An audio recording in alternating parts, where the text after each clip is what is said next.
Bonsoir à tous, jeudi 16 décembre, 23 h, voici l'essentiel à développer. Le chef de l'État Alassane Ouattara a échangé au palais présidentiel avec son homologue éthiopienne Zalewok Zoudé, présidente de la République fédérale d'Éthiopie. Elle effectue une visite de travail en Côte d'Ivoire. Le renforcement de la coopération entre la Côte d'Ivoire et l'Éthiopie et les questions régionales, notamment la situation socio-politique en Éthiopie, au centre de l'entretien. Gouvernement et partis politiques d'opposition réunis autour de la table de discussion. C'est aujourd'hui que s'est ouverte la 5e phase du dialogue politique. Le Premier ministre Patrick Achi, à la manœuvre, réaffirme la volonté du gouvernement et du chef de l'État de créer les conditions d'un dialogue inclusif. Et puis, Kandia Camara, ministre d'État, ministre des Affaires étrangères, de l'intégration africaine et de la diaspora, représente le chef de l'État Alassane Ouattara au sommet Turquie-Afrique. Sommet qui se tient à Istanbul du 16 au 18 décembre. Ce rendez-vous, qui est à sa 3e édition, se déroule en présence du président turc Recep Tayyip Erdogan. Bienvenue. Le président de la République Alassane Ouattara s'est entretenu ce jeudi au palais présidentiel avec son homologue éthiopienne Zalewok Zoudé, qui effectue une visite de travail en Côte d'Ivoire. Jérôme Kofi Abola. 24 heures. C'est le temps de la visite de la présidente de la République fédérale d'Éthiopie sur le sol ivoirien. Nous sommes jeudi 16 décembre 2021. La pluie au rendez-vous à l'arrivée de l'illustre hôte au palais présidentiel de la République de Côte d'Ivoire a fini par avoir raison des honneurs militaires prévus pour son accueil. Toutefois, l'entretien entre la présidente de la République fédérale d'Éthiopie et le chef de l'État ivoirien s'est longuement déroulé dans une ambiance très détendue. Lequel entretien a permis à Mme Saleh Zoudé de faire le point de la situation qui prévaut en ce moment en Éthiopie au président ivoirien Alassane Ouattara pour ses conseils pouvant contribuer à éviter le chaos à Addis Abeba. Je suis venue principalement pour briefer mon frère et Monsieur le Président sur la situation qui prévaut dans mon pays, en fait dans la sous-région. L'Éthiopie, comme vous le savez, a été à la une de beaucoup de médias, mais la réalité est tout autre que ce que nous voyons dans les journaux ou dans les médias internationaux. Donc j'étais venue pour lui rendre compte de la réalité sur le terrain et de voir ensemble, puisque ce genre de vicissitudes de l'histoire, la Côte d'Ivoire l'a connu aussi. On a beaucoup à apprendre de la Côte d'Ivoire et lui dire que nous avançons, que la situation se stabilise et que nous aurons bientôt un dialogue national qui déterminera l'avenir du pays. Pour la présidente de la République fédérale d'Éthiopie, les échanges qui viennent de se dérouler entre elle et le chef de l'État ivoirien Alassane Ouattara vont dans le sens des relations excellentes que la Côte d'Ivoire entretient depuis son indépendance en 1960 avec son pays. C'est reparti pour le dialogue politique ce jeudi à la primature, gouvernement et partis politiques sur la table des échanges. Le Premier ministre Patrick Achi est à la manœuvre, en ligne de mire, les élections locales de 2023. Herman Guivet. Reprise ce jeudi matin de la 5e phase du dialogue politique à la primature, en présence du chef du gouvernement, Patrick Achi. Les représentants des partis politiques de l'opposition comme ceux du pouvoir assis à la même table, la dernière fois qu'ils s'étaient retrouvés dans ce cadre, c'était il y a presque un an, le 29 décembre 2020.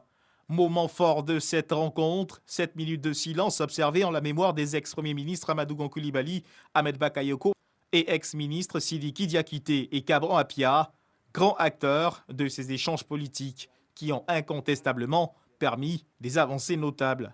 Se félicitant des acquis obtenus, le Premier ministre Patrick Achi n'a pas manqué de planter le cadre de ces échanges en appelant chacun des acteurs politiques à privilégier l'intérêt de la Côte d'Ivoire. Mesdames et messieurs, conformément aux engagements du chef de l'État, son Excellence M. Alassane Ouattara, et sur ses instructions, je vous ai conviés pour vous annoncer officiellement le lancement d'une nouvelle phase de notre dialogue politique national, dont les échanges à venir seront, j'en suis sûr, francs, respectueux de nos différences et porteurs d'une même ambition de concorde et de rassemblement pour la Côte d'Ivoire et les Ivoiriens. C'est dans cet esprit que s'inscrit cette cérémonie. Ainsi, au terme de la présente séance d'ouverture, Monsieur le ministre de l'Intérieur conduira les échanges avec vous en fonction de termes de référence qui seront définis. Ces termes de référence devront tenir compte de l'évolution de notre pays. En effet, le contexte actuel a fondamentalement changé. Les temps de crise sont passés, les Ivoiriens regardent vers l'avenir et le développement. Et le cadre de nos échanges doit s'inscrire dans cette nouvelle réalité nationale et cette nouvelle dynamique positive pour la Côte d'Ivoire et pour les Ivoiriens.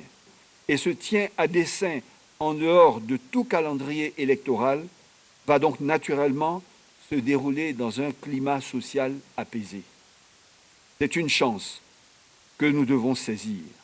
Par-delà les différences de vues légitimes qui font la nature même de la richesse d'une démocratie, afin de construire ensemble l'avenir que nous souhaitons pour cette nation que nous portons, je le sais, toutes et tous si haut dans notre cœur.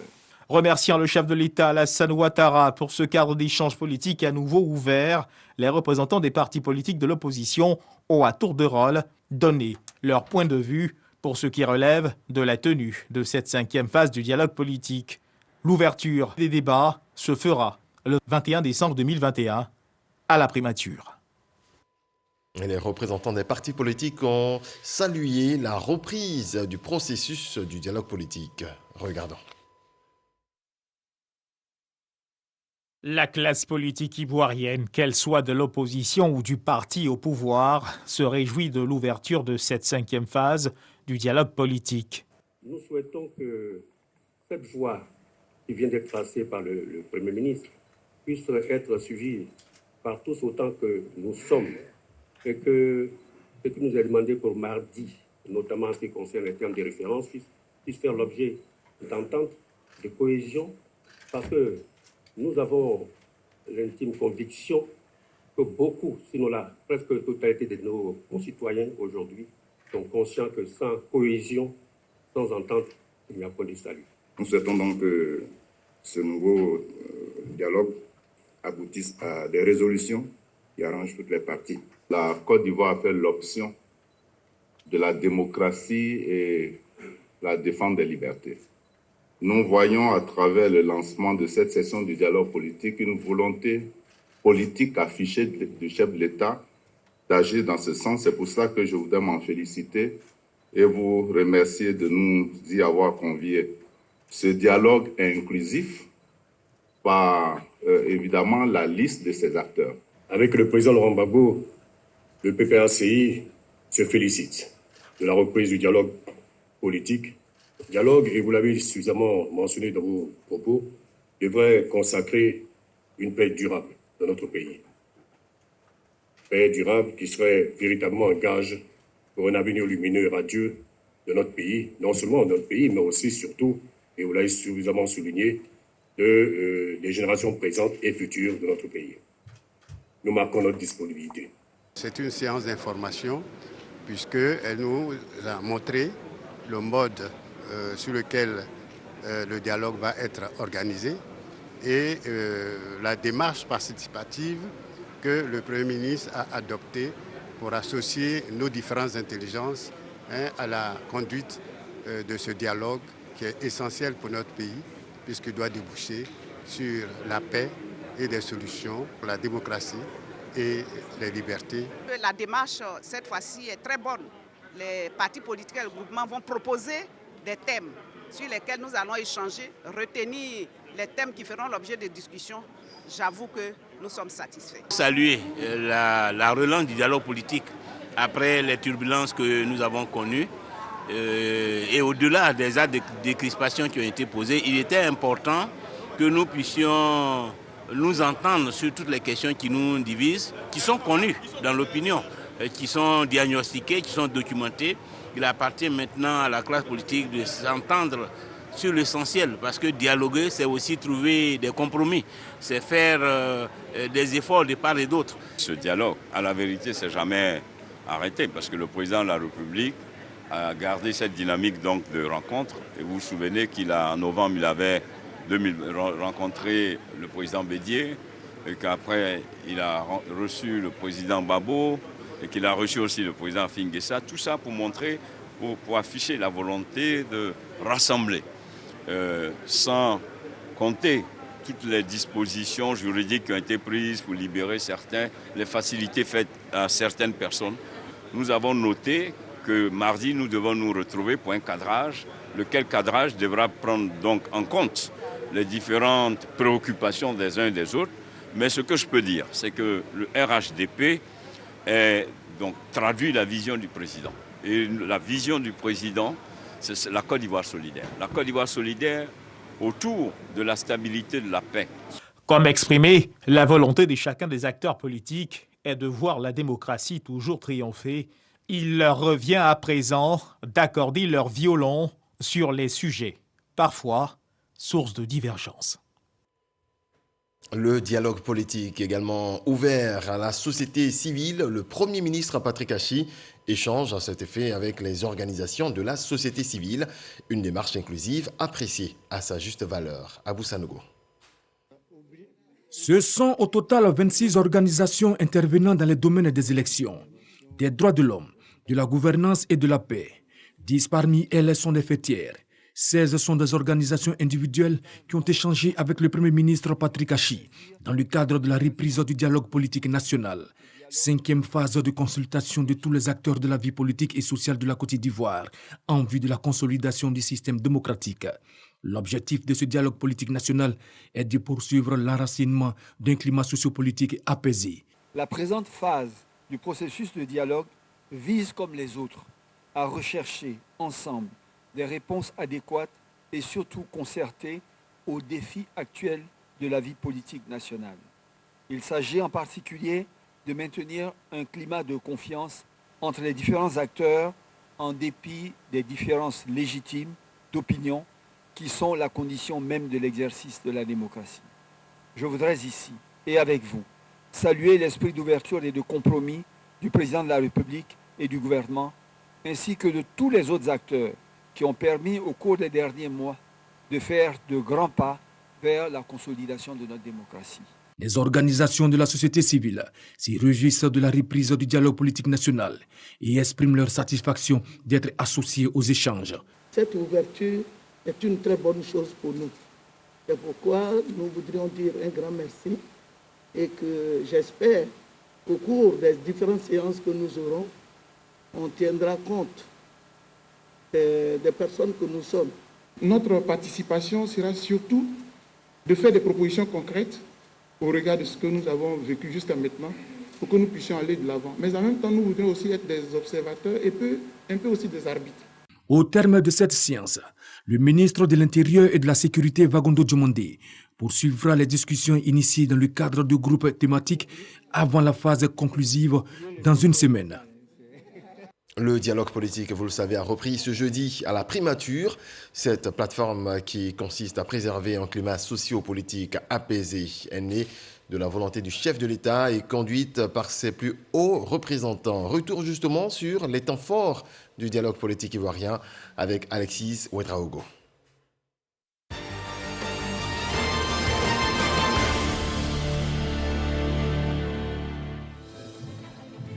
Tout commence début 2012.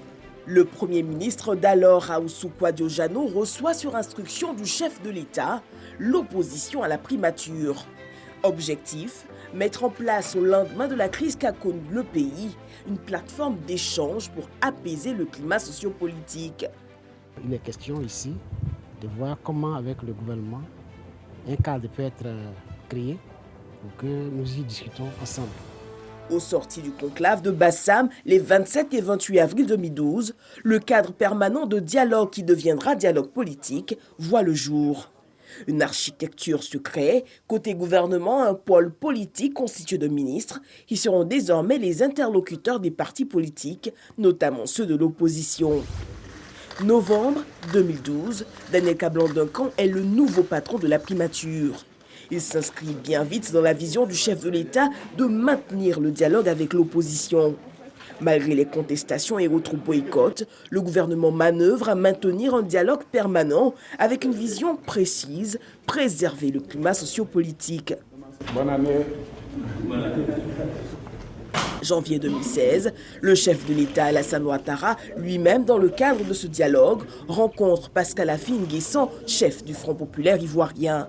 Des échanges qui aboutiront à la libération de détenus de la crise post-électorale. C'est une réunion qui, par son contenu et par sa qualité, marque une autre étape, une autre phase du processus démocratique dans notre pays. 10 janvier 2017, Amadou Gon Coulibaly est nommé Premier ministre. Sous lui, le dialogue politique prend une dynamique nouvelle. Il faut aplanir les différends et garantir une présidentielle de 2020 apaisée. En janvier 2019, il lance une approche séquencée du dialogue, ouverte à la société civile. Du 24 janvier au 26 juin 2019, une première phase portant sur la recomposition de la commission électorale indépendante. La seconde phase, toujours dans le même esprit d'ouverture et de dialogue, devait définir les règles devant régir l'organisation des élections. Mais à l'heure des synthèses et travaux, difficile de trouver le consensus. Mais le temps est court et les élections approchent. Le gouvernement presse les pas et encourage les efforts de dialogue, toujours dans l'intérêt supérieur de la nation. Nous avons déjà dit que la CEI doit être mise en place au cours du mois de juin donc 2019 pour permettre à la CEI de préparer dans la sérénité les élections de 2020. Les partis de l'opposition ont eu l'occasion d'exprimer ce qu'était la position de l'opposition en ce qui concerne donc la CEI. Donc à partir de ce moment, je considère que ce qui va compter, c'est ce qui ressort du débat collectif. Le nouveau code électoral prenant en compte les points d'accord communs sera finalement établi. Avec le démarrage du processus électoral de 2020, l'opposition relance le débat sur la commission électorale indépendante et lance le boycott du scrutin en demandant dans la foulée la réouverture du dialogue politique. Le gouvernement y donne droit et appelle les 15, 16 et 17 octobre l'opposition à des échanges. Mais voilà, les chaises restent vides.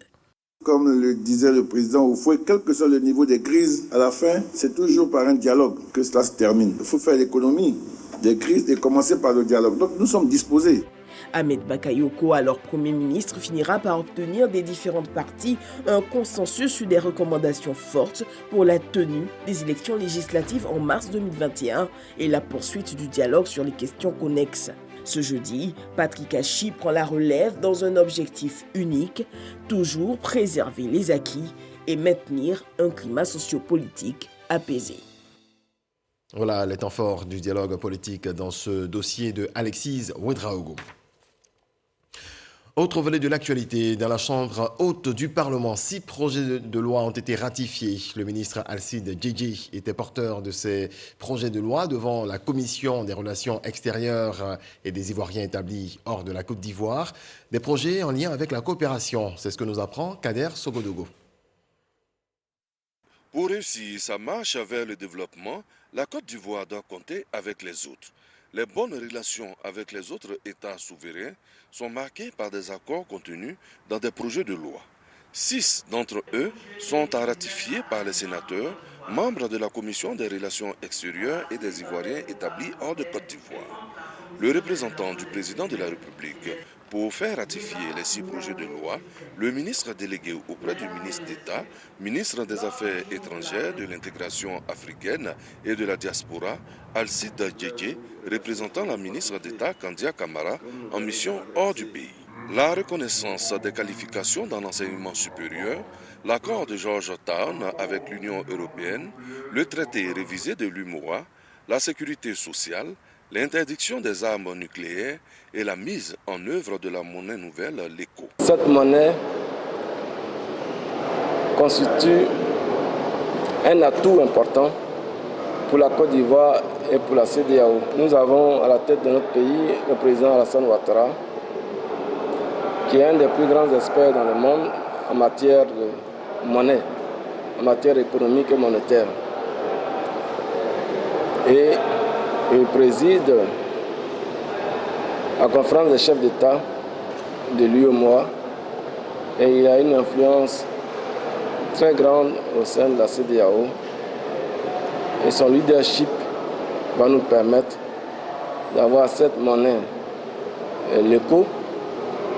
Nous observerons en 2022 et 2026 sera la fin de la phase de convergence. En 2027, ce sera la phase de stabilité et l'éco entrera en vigueur en ce moment-là. 5 projets de loi ratifiés à l'unanimité et 1 à la majorité. Le ministre Aristide Djedje, qui était à son premier passage au Sénat, peut regagner Abidjan avec toute la sérénité que requiert le sentiment du devoir accompli.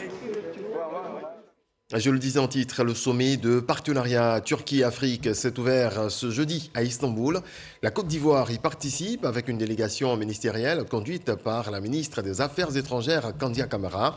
Envoyé spécial à Istanbul, Michel Digri. Le cœur d'Istanbul bat au rythme de l'Afrique le temps du 3e sommet de partenariat Turquie-Afrique. Représentant le chef de l'État, la ministre Kandia Camara conduit la délégation ivoirienne et donne le tempo de cette offensive diplomatique. En face des 3 ministres ivoiriens, plusieurs chefs d'entreprise turcs de renom réunis au sein du Conseil des relations économiques étrangères.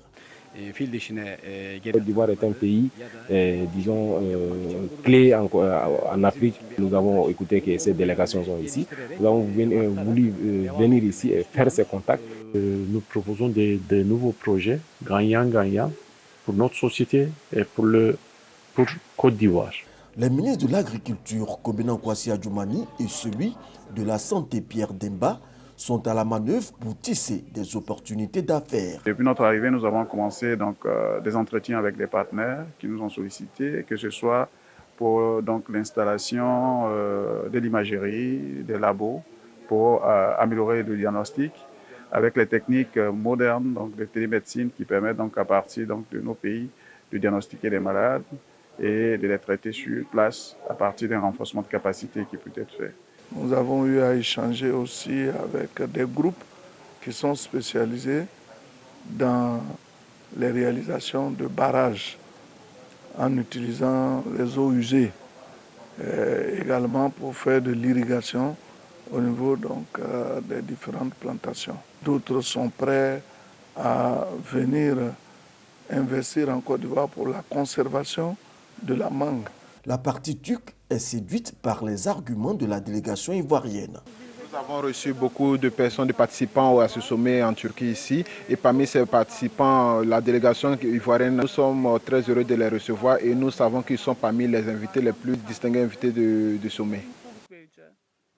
Pour la ministre des Affaires étrangères, ces échanges fructueux témoignent de la qualité de la coopération entre les deux pays. Les relations entre les deux pays sont au bon fixe. Le président Alassane Ouattara a déjà effectué 2 visites ici, dont une visite d'État. Et le président Erdogan est venu en Côte d'Ivoire aussi en visite officielle. Et les relations s'améliorent d'année en année, avec évidemment des échanges commerciaux qui sont très importants. Nous sommes partis de 200 millions de dollars à aujourd'hui 650 millions de dollars au niveau des échanges commerciaux. Mais il faut savoir que l'objectif qui nous a été assigné par les 2 chefs d'État, c'est d'atteindre 1 milliard de dollars de chiffre d'affaires dans le cadre des échanges commerciaux. Nous leur avons dit que la Côte d'Ivoire a beaucoup de potentialités et donc il y a des opportunités qui s'offrent à ces entreprises-là et nous voulons les encourager à venir agir encore plus nombreux, mais surtout à aller plus loin dans les projets. En marge de cette rencontre, Kandia Camara a eu une séance de travail avec son homologue turc. En bref et en image, le président de la commission électorale indépendante CEI porte désormais une autre casquette. Ibrahim Koulibaly Kubière est le président du RESAO, la fêtière des organes de gestion électorale en Afrique de l'Ouest. C'est à l'issue de la 7e Assemblée générale biennale qui s'est tenue au Ghana. Les travaux de la 9e session de la conférence des États partis à la Convention des Nations Unies contre la corruption ont été lancés lundi à Sharm el-Sheikh en Égypte. Cette réunion de 5 jours, qui se tient sous format hybride, rassemble environ 2700 participants, dont le ministre de la Promotion de la bonne gouvernance, du renforcement des capacités et de la lutte contre la corruption. Angela Diallo, Moussa Konaté. 9e conférence des États partis à la Convention des Nations Unies contre la corruption en Égypte. Une rencontre internationale qui réunit environ 2700 participants pour réfléchir à des actions de lutte contre ce phénomène mondial. La corruption est un véritable fléau et mon pays, la Côte d'Ivoire, a pleinement pris conscience de l'importance de prendre toutes les mesures et de mettre ensemble tous les efforts, aussi bien au plan national qu'au plan international, pour que nous puissions endiguer ce phénomène. À ce rendez-vous, la voix de la Côte d'Ivoire est portée par Epiphane Zorobi Balo. Le ministre en charge de la lutte contre la corruption s'est prononcé sur les dispositions prises par l'État ivoirien pour freiner ce fléau. La Côte d'Ivoire a décidé de renforcer son mécanisme de répression des actes de corruption, notamment à travers la mise en place d'institutions judiciaires chargées de mener des investigations, institutions judiciaires chargées également de faire des jugements. Mais également, à côté de l'institution judiciaire, notre pays a entrepris une série de mesures de vérification, de contrôle de la corruption au sein des institutions publiques et qui nous a permis d'aboutir à des résultats. Tout au long des travaux, plusieurs sujets seront abordés, notamment la coopération internationale en matière de lutte contre la corruption et les moyens permettant de faire avancer les engagements pris dans la déclaration politique de la session extraordinaire de l'Assemblée générale sur la lutte contre la corruption. Autant pour la corruption, l'État ivoirien se bat contre le coronavirus. Voici les chiffres.